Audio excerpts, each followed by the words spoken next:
오늘 맥체인 성경 읽기 본문은 창세기 5장과 마태복음 5장, 에스라 5장과 사도행전 5장입니다.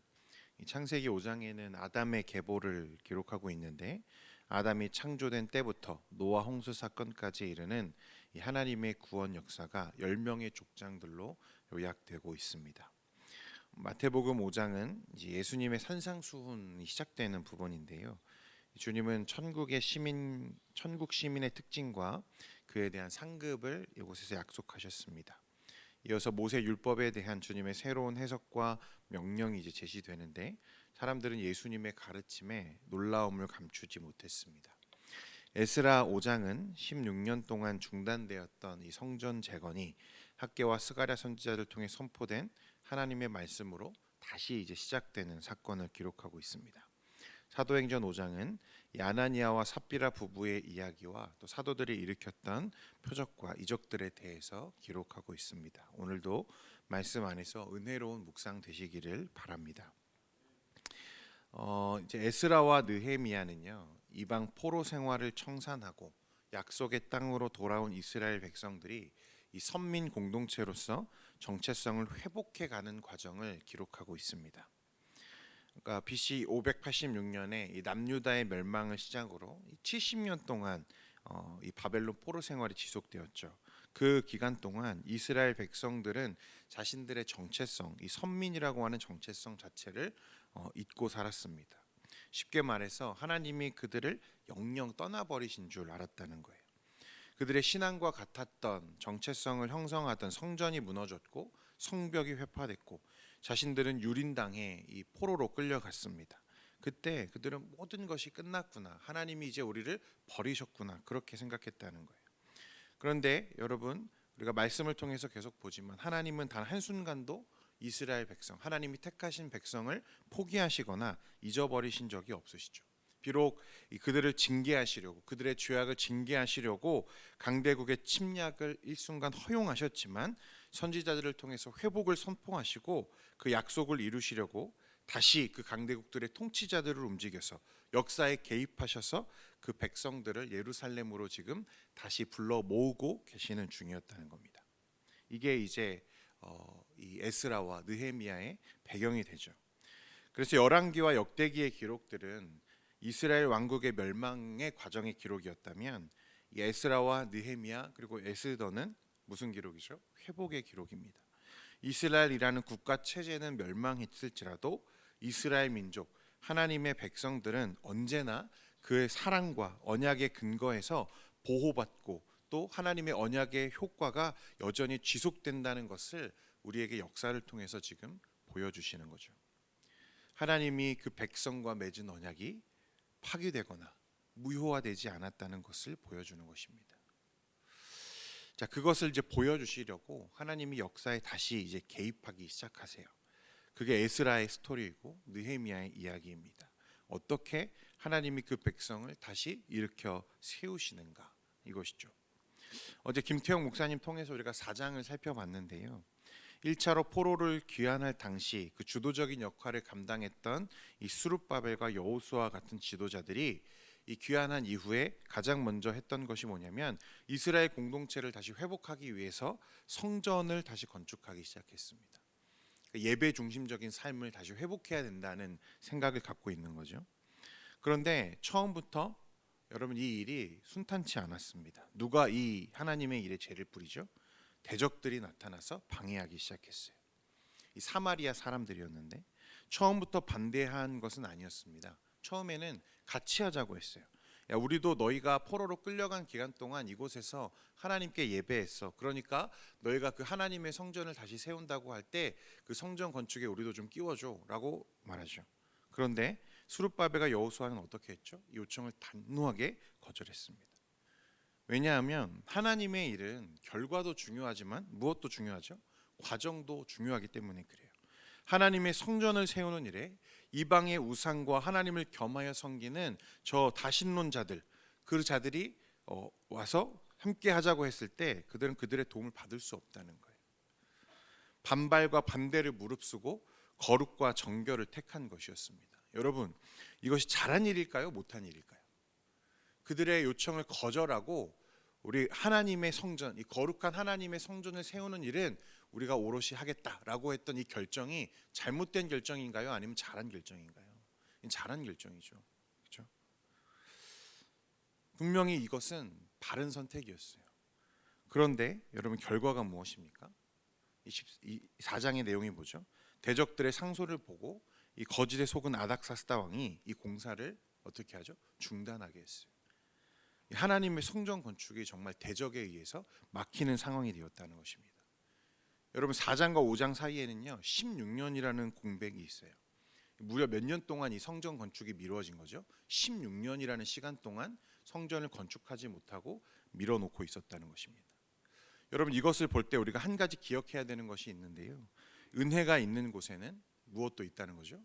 반드시 시험도 있다는 것을 우리가 기억해야 됩니다. 우리가 일상 생각할 때 하나님의 일을 하면 모든 게 잘 될 것 같고 열심히 있으면 하나님의 일을 감당할 때에는 모든 게 술술 잘 풀릴 것 같으시죠?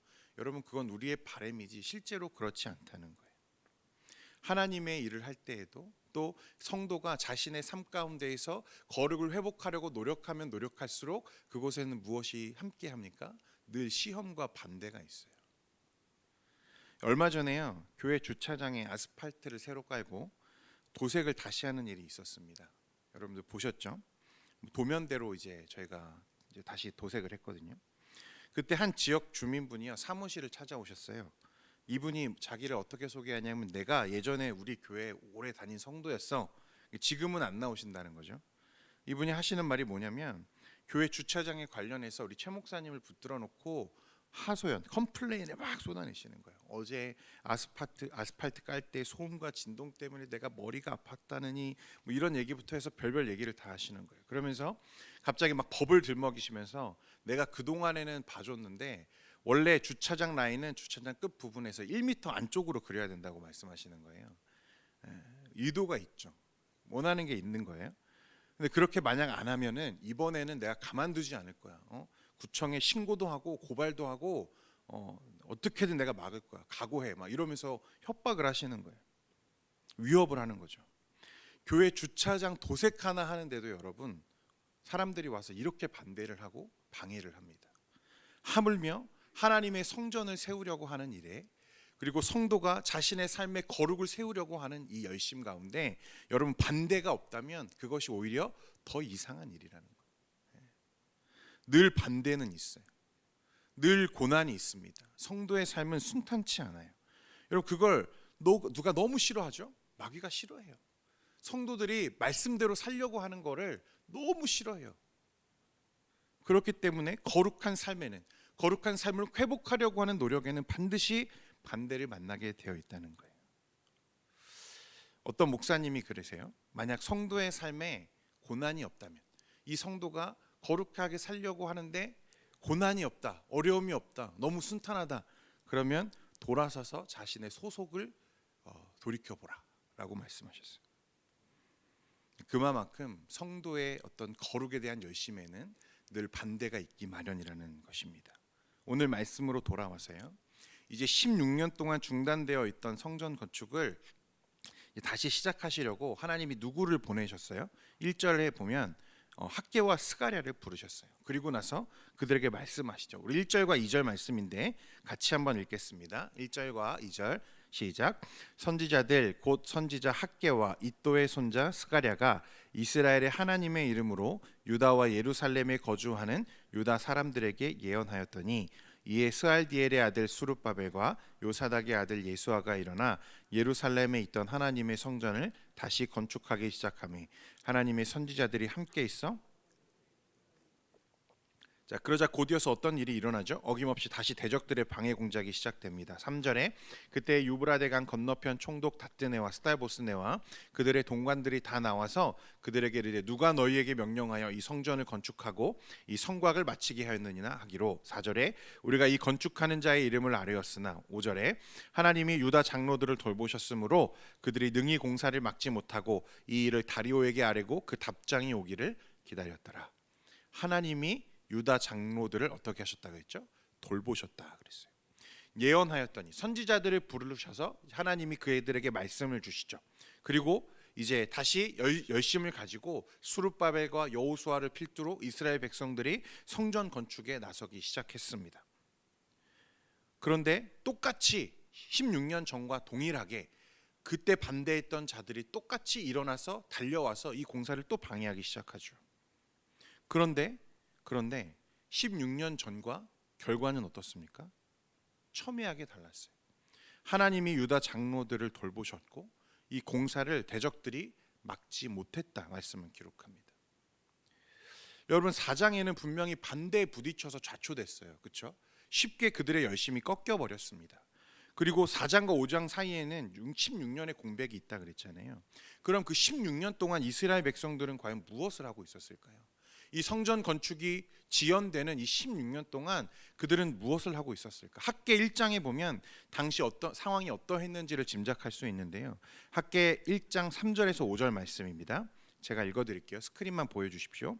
여호와의 말씀이 선지자 학개에게 임하여 이르시되 이 성전이 황폐하였거늘 너희가 이때에 판벽한 집에 거주하는 것이 옳으냐? 그러므로 이제 만군의 여호와가 이같이 말하노니 너희는 너희의 행위를 살필지니라. 무슨 말입니까? 성전 건축이 좌절되고 공사가 멈추어져 있는 동안에 이스라엘 백성들은 여전히 분주했어요. 무엇으로 분주했냐면 자신의 살 집도 세워야 되고 엉망이 되었던 터전도 다시 일구어야 되고 시장도 형성해야 되고 무너진 제도도 다시 일으켜야 되고 이렇게 자신의 삶의 일들을 다시 일으켜 세우는 일들에 분주한 일상들을 보냈다는 거예요. 그런데 그렇게 분주하게 하루하루를 보내다 보니까 정작 무엇이? 하나님의 성전은 그대로 무너져 있고 아직 세워지지 못했는데 그 일에서 점점 어떻게 된 거예요? 멀어져 있던 거예요.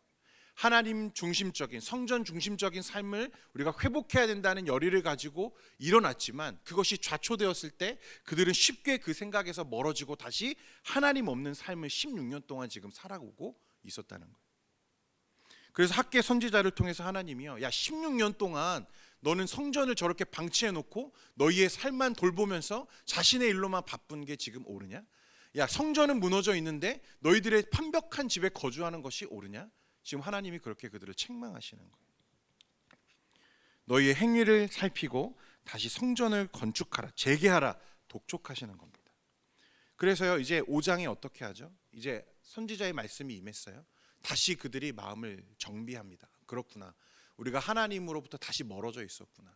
하나님 중심적인 삶에서 내가 또 떠나 있었구나. 이걸 회복해야 되는구나. 다시 열의를 가지고 성전 재건에 나섰습니다. 선지자의 말씀이 임했어요. 그리고 그들의 마음을 다시 견고하게 세우고 다시 하나님의 일을 감당하기 시작했습니다. 그런데 또 어김없이 누가 나타나요? 대적들이 나타났어요. 그런데 이번에는 꺾이지 않아요. 이스라엘 백성들의 마음이 여러분 꺾이지 않고 이 일이 실패하지 않아요. 보세요. 상황이 달라진 것도 아니에요. 그것을 감당하는 사람이 달라진 것도 아니에요. 하려던 일이 달라진 것도 아니에요. 그런데 4장과 5장의 결과는 너무나 달라요. 4장에는 없는데 5장에는 있는 게 하나 있죠. 무엇입니까? 말씀이었어요. 말씀. 선지자들을 통해서 선포된 하나님의 말씀이 5장에는 지금 있는 거죠. 여러분 오해하면 안 됩니다. 16년 전에요 수룹바벨과 여호수아가 잘못된 일을 했다는 게 아니에요. 분명히 성전을 재건하려는 노력과 시도는 하나님이 기뻐하시는 일이었고 바라시는 일이었어요. 그런데 그때는 무엇이 없었어요? 지속적으로 공급되는 말씀이 없었어요. 열심은 있었지만 지속적으로 그들에게 독려되는 하나님의 말씀이 없었다는 거예요. 그런데 5장 2절에 보세요. 하나님의 선지자들이 함께 있어 그들을 어떻게 했다? 도왔다 했어요. 계속해서 그들을 통해 말씀과 또 하나님의 동기가 부여되고 하나님의 사람들의 말씀을 계속 들었다는 거예요. 예언하였다니. 여러분 이것을 통해서 우리가 하나 세워야 되는 중요한 가치가 있습니다. 하나님의 일을 감당할 때 또는 성도가 거룩을 그 삶에 회복하려고 할 때 무엇이 반드시 있죠? 시험과 반대가 있어요. 그런데 이것을 이기려면 여러분 사람의 의지와 사람의 노력으로는 가능하지 않다는 거예요. 무엇이 있어야 된다고요? 지속적으로 공급되는 하나님의 말씀이 우리 삶에 있어야만 우리의 거룩이 또 우리의 열심히 회복되려고 하는 그 순간에 반대가 일어나고 시험이 찾아오고 우리를 쓰러뜨리려고 하는 대적들의 공작이 있더라도 넘어지지 않을 수 있다는 것입니다. 말씀이 있고 말씀이 없고, 여러분 4장과 5장의 차이는 그거였어요. 말씀이 없으니까 이 곧 잊어버려요. 성전이 좌절됐을 때 잊어버리고 16년 동안에 방치해 놓는 거예요. 그런데 똑같은 상황이죠. 대적들이 일어나서 반대합니다. 그런데 이번에는 하나님이 그 가운데 일하기 시작하시는 거예요. 여러분, 2022년을 시작하는 이 시점에요, 올 한 해를 우리가 기획할 때 내가 하나님의 일을 열심히 하지 말아야겠다, 이렇게 생각하는 분 없으시죠? 내가 정말 하나님과의 관계를 더 돈독하게 올해는 세워봐야겠다, 예배 중심적인 삶, 말씀 중심적인 삶을 세워봐야 하겠다, 여러분 다짐하고 계시잖아요, 그렇죠? 그런데 그 일이 여러분 가능하려면, 여러분 그러나 시험과 반대가 찾아옴에도 불구하고 그것을 이루려고 하면 여러분 반드시 말씀을 붙잡아야 된다는 거예요.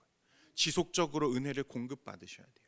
예배를 통해서, 말씀을 통해서 여러분 견고하게 그 위에 세워져야 한다는 것입니다. 그 말씀이 우리를 감동하고 하나님이 우리와 함께 하실 때 어려움이 있어도, 때론 시험이 있고 반대가 찾아오고 우리를 넘어뜨리려고 하는 대적들이 있다 하더라도 여러분 그것을 극복하고 세워갈 수 있다는 것입니다. 사랑하는 성도 여러분, 그러므로 올 한 해 이 말씀 위에 여러분들의 신앙과 가정을 견고하게 세워가는 저와 여러분 되기를 소원합니다. 기도하겠습니다. 거룩하신 하나님 아버지, 감사합니다.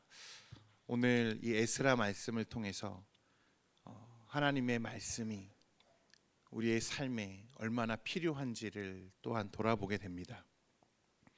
선지자들을 통해서 하나님 그들을 도우시고 또 말씀하시는 그 하나님의 은혜가 오늘날 2022년 한 해를 다짐하며 나의 무너진 신앙과 또 예배와 또 하나님과의 관계를 세우기를 원하는 우리 성도들에게도 하나님 이 말씀이 필요하다는 것을 우리가 보게 됩니다.